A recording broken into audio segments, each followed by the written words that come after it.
Les gens feront n'importe quoi, aussi absurde que cela puisse paraître, pour éviter de confronter leur propre âme. Carl Jung.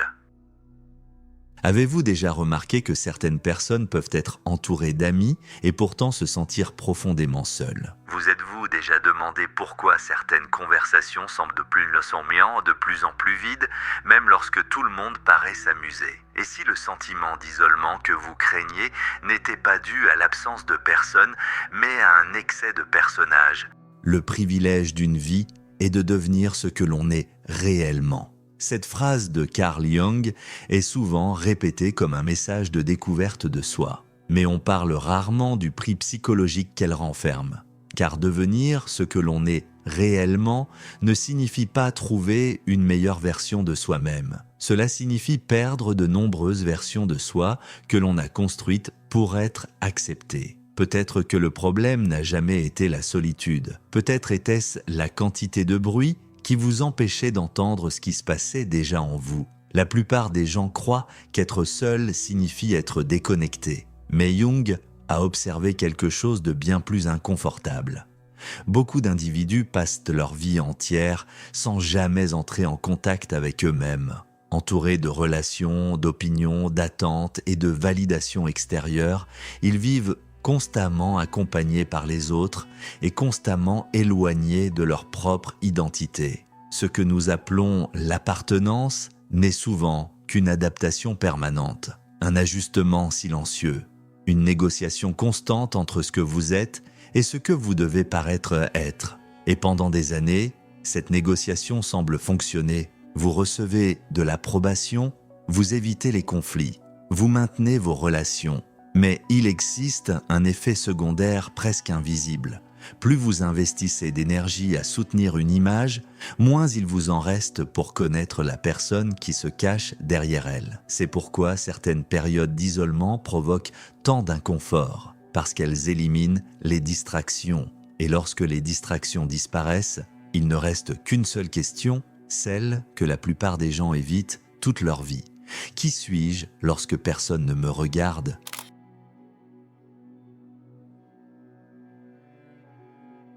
Il existe une idée profondément erronée à propos de la solitude.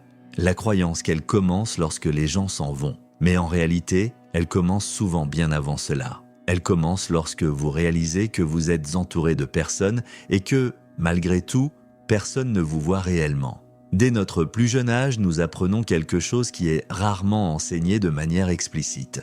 Certaines parties de notre personnalité suscitent de l'approbation, tandis que d'autres provoquent de l'inconfort. Alors, nous entamons un processus d'adaptation presque automatique. Nous cachons certains élans, nous adoucissons nos opinions, nous régulons nos émotions, nous construisons une version socialement acceptable de nous-mêmes. Jung appelait cette structure la persona. Ce n'est pas un mensonge complet, mais ce n'est pas non plus toute la vérité.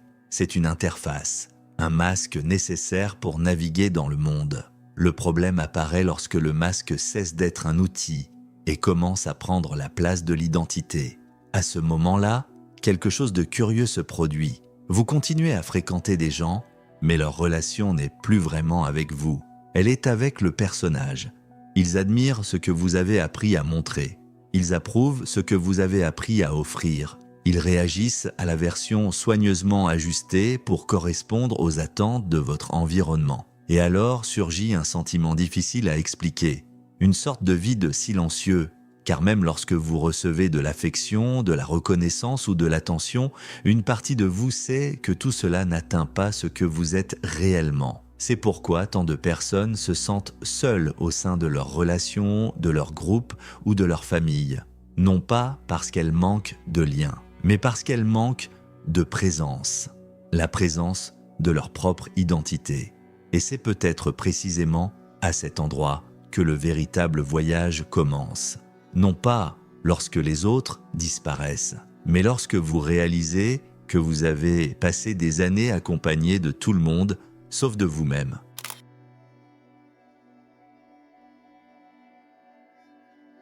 Il existe un moment qui survient rarement de manière dramatique. Aucune annonce, aucune grande révélation. seulement une série de petites prises de conscience qui s'accumulent peu à peu jusqu'à ce qu'une partie de vous ne puisse plus faire semblant de ne pas avoir vu. Vous réalisez que certaines personnes ne manifestent de l'intérêt que lorsqu'elles reçoivent quelque chose en retour. Vous réalisez que certaines amitiés dépendent davantage du maintien de rôles sociaux que d'une affection sincère. Vous réalisez que de nombreuses conversations ne sont pas de véritables échanges, mais des négociations silencieuses autour du statut, de l'approbation et de l'appartenance. Au début, vous essayez de résister à cette conclusion. Vous cherchez des justifications. Vous vous dites que vous exagérez, que vous devenez trop critique, que toute relation a ses limites. Mais l'esprit humain possède une caractéristique dérangeante. Une fois qu'un schéma est reconnu, il devient presque impossible de ne plus le voir. Et c'est précisément à cet instant que l'illusion sociale commence à s'effondrer. Non pas parce que les gens sont soudainement devenus faux, mais parce que vous avez commencé à observer ce qui a toujours été là. Les masques, les concessions, les loyautés conditionnelles, les affections dictées par la convenance, le besoin constant d'être validé. Beaucoup croient que la maturité consiste à apprendre à mieux gérer les autres. Mais, à bien des moments, elle consiste en quelque chose de beaucoup plus inconfortable, voir les véritables limites des relations humaines. C'est quelque chose de semblable que Fyodor Dostoïevski a mis en lumière en explorant les conflits psychologiques de ses personnages. L'homme aime bâtir et tracer des chemins, cela est incontestable. Mais pourquoi aime-t-il aussi passionnément la destruction et le chaos ? Cette observation ne parle pas seulement de destruction. Elle parle de résistance, de la résistance que nous ressentons lorsqu'une croyance réconfortante commence à mourir. Car toute illusion offre une forme de protection. L'illusion d'être compris, l'illusion d'appartenir pleinement à quelque chose, l'illusion que les liens qui nous entourent sont aussi solides que nous l'imaginons. Lorsque ces structures commencent à se fissurer, une sensation étrange apparaît. Vous continuez à fréquenter les mêmes lieux. Vous continuez à parler aux mêmes personnes, mais quelque chose a changé. Les mots semblent plus prévisibles, les comportements plus répétitifs, les réactions plus conditionnées. Vous commencez à remarquer combien de relations sont soutenues par la peur du rejet, combien d'opinions sont défendues uniquement pour préserver une identité sociale, combien de démonstrations de vertu existent davantage pour être vues que pour être réellement vécues. Et cette prise de conscience produit un effet inattendu. Vous parlez moins, vous observez davantage, vous écoutez au-delà des mots, vous commencez à percevoir les intentions cachées derrière des gestes apparemment innocents. À ce stade, beaucoup de personnes croient qu'elles deviennent froides. Mais en réalité, elles sont simplement en train de perdre leur naïveté. Le problème, c'est que perdre sa naïveté signifie aussi perdre certains conforts émotionnels, car l'illusion sociale procure un sentiment de sécurité. Elle vous permet de participer sans remettre en question, d'appartenir sans observer, d'accepter sans enquêter. Mais lorsque cette structure s'effondre, vous franchissez une frontière psychologique dont il est difficile de revenir. À partir de ce moment, il n'est plus possible de regarder les relations de la même manière. Vous commencez à comprendre que le véritable isolement n'apparaît pas lorsque les gens s'en vont. Il apparaît lorsque vous réalisez combien de liens dépendaient de votre volonté de continuer à faire semblant de ne rien voir. Et cette découverte prépare le terrain pour une expérience encore plus difficile. Car, une fois que les illusions concernant les autres tombent, une question inévitable demeure. Quelles sont les illusions que vous entretenez encore à propos de vous-même ?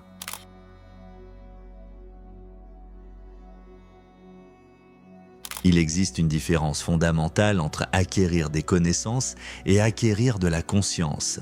Les connaissances ajoutent des informations. La conscience retire des illusions.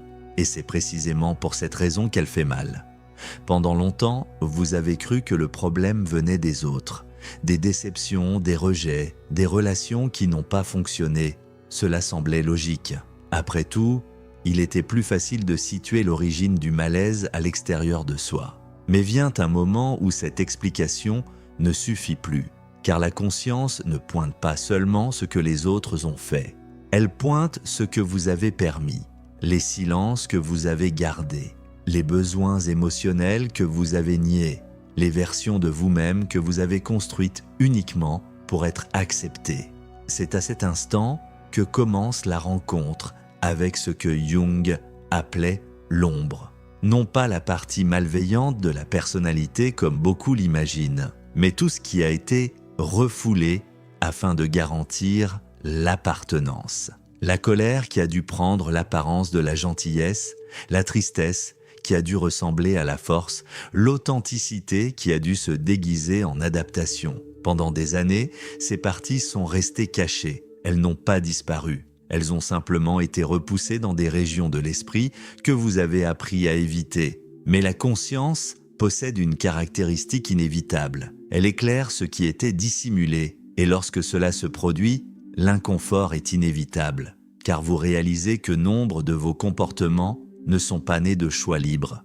Ils sont nés du conditionnement. Vous découvrez que de nombreuses décisions ont été prises par peur du rejet, que de nombreuses opinions ont été façonnées pour éviter le conflit, qu'une grande partie de votre identité a été construite comme une stratégie de survie émotionnelle. C'est précisément ce conflit que Friedrich Nietzsche décrivait lorsqu'il écrivait « Celui qui combat des monstres doit prendre garde à ne pas devenir lui-même un monstre. Et lorsque tu regardes longtemps un abîme, l'abîme regarde aussi en toi. » La plupart interprètent ce passage comme un avertissement contre le mal. Mais il existe une autre lecture. L'abîme est la rencontre avec ce que vous avez passé des années à éviter de voir. Et lorsque vous osez enfin le regarder, vous n'y trouvez pas seulement des défauts. Vous y trouvez des contradictions, des faiblesses, des désirs refoulés, d'anciennes peurs, des parties entières de votre personnalité qui attendent d'être reconnues.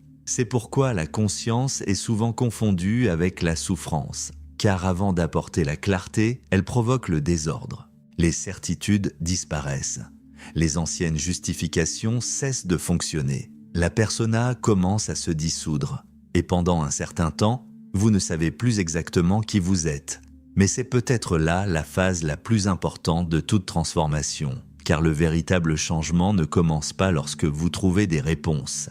Il commence lorsque vous ne pouvez plus continuer à vivre des mêmes mensonges. Et c'est précisément dans ce territoire incertain, entre l'ancienne identité et ce qui est encore en train de naître, que la plupart des gens reculent. Mais ceux qui restent découvrent quelque chose de fondamental. La douleur de devenir conscient n'a jamais été le signe que quelque chose ne va pas. Elle a toujours été le signe que, pour la première fois, vous vous voyez vous-même sans aucun filtre.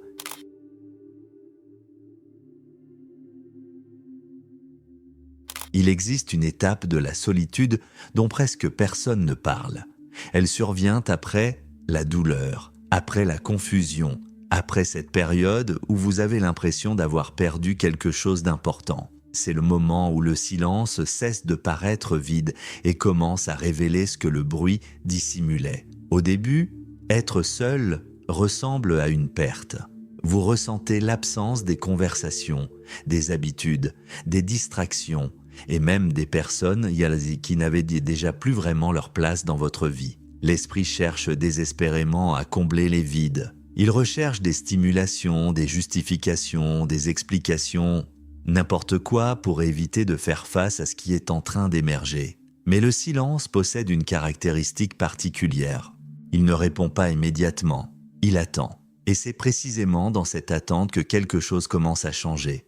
Sans même vous en rendre compte, vous passez moins de temps à réagir au monde et davantage à vous observer vous-même.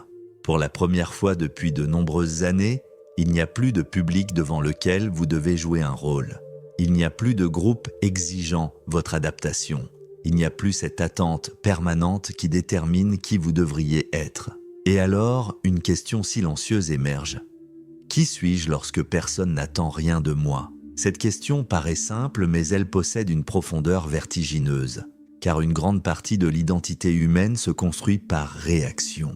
Vous apprenez qui vous devez être en observant les récompenses et les punitions. Vous apprenez quelles caractéristiques doivent être montrées et lesquelles doivent rester cachées. Vous apprenez à négocier certaines parties de vous-même pour garantir votre acceptation. Pendant des années, cela semble naturel, jusqu'à ce que la solitude interrompe ce mécanisme.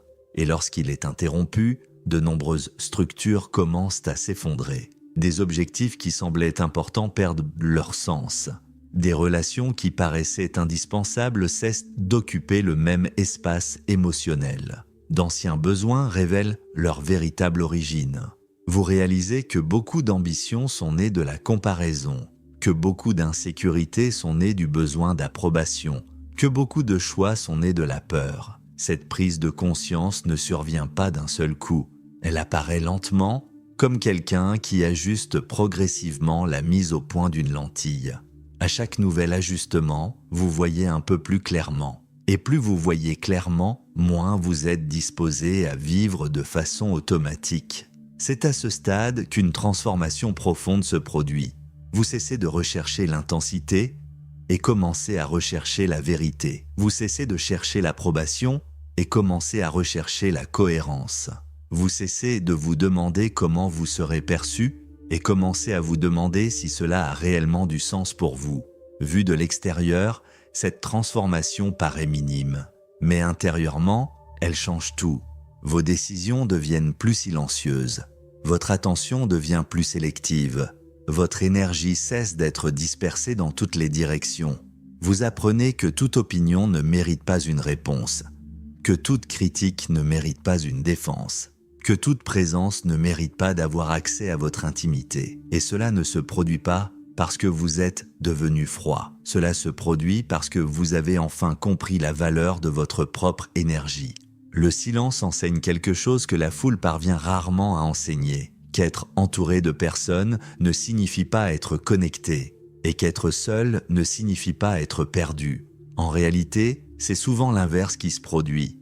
C'est loin des attentes des autres que certaines personnes trouvent leur propre direction. C'est loin du bruit collectif qu'elles commencent à entendre leur propre voix.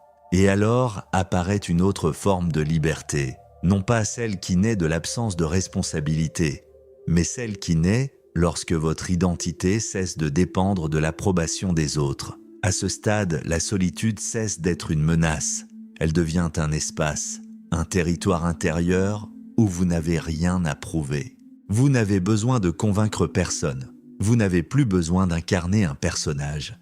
Car après avoir traversé tant d'illusions, tant de pertes et tant de confrontations intérieures, vous découvrez quelque chose qui change tout.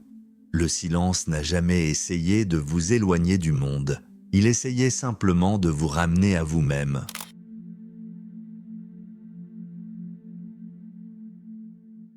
Peut-être que le plus grand mensonge jamais raconté à propos de la solitude est l'idée qu'elle représente une absence. L'absence de compagnie, l'absence d'affection, l'absence d'appartenance. Mais tout au long de ce parcours, quelque chose de différent a commencé à émerger. Vous avez compris que beaucoup de personnes n'ont jamais été véritablement seules et ont pourtant passé toute leur vie éloignées d'elles-mêmes.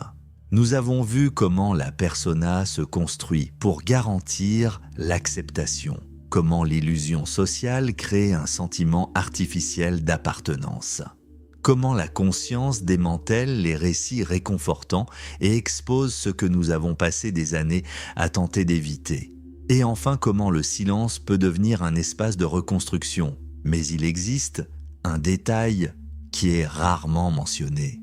La transformation provoquée par la solitude ne se produit pas parce que vous découvrez quelque chose de nouveau. Elle se produit parce que vous cessez de fuir ce qui a toujours été là. La plupart des gens croient que la connaissance de soi consiste à ajouter des couches. Plus de réponses, plus de définitions, plus de certitude. En réalité, le processus se déroule souvent dans la direction opposée. Vous perdez des personnages, vous perdez des illusions, vous perdez des identités empruntées, vous perdez des explications qui ne parviennent plus à soutenir la réalité. Et chaque perte produit un inconfort, car l'esprit humain s'attache non seulement à ce qui est vrai, mais aussi à ce qui lui est familier, même lorsque ce qui est familier le maintient prisonnier. C'est pourquoi tant de personnes retournent au bruit, retournent aux distractions, retournent aux anciennes versions d'elles-mêmes, non pas parce qu'elles y sont plus heureuses, mais parce que la clarté exige une responsabilité que tout le monde n'est pas prêt à porter. La responsabilité de se regarder sans excuse, sans masque, sans la protection offerte par la foule. Carl Jung observait que ce qui demeure inconscient continue de diriger notre vie pendant que nous croyons agir librement.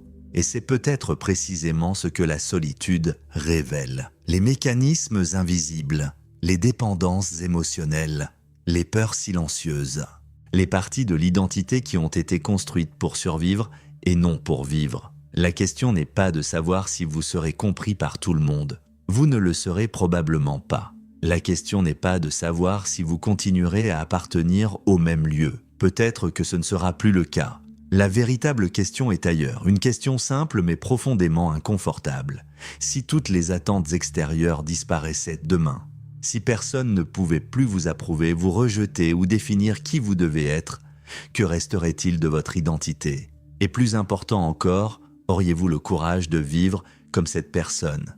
Si cette vidéo a éveillé quelque chose en vous, ce n'est peut-être pas parce qu'elle vous a apporté des réponses. C'est peut-être parce qu'elle a mis des mots sur quelque chose que vous perceviez déjà en silence depuis longtemps. Merci d'être resté jusqu'ici. Dans un monde de plus en plus bruyant, choisir de réfléchir est déjà un acte rare. Et parfois, le changement le plus important ne se produit pas lorsque nous découvrons une nouvelle vérité.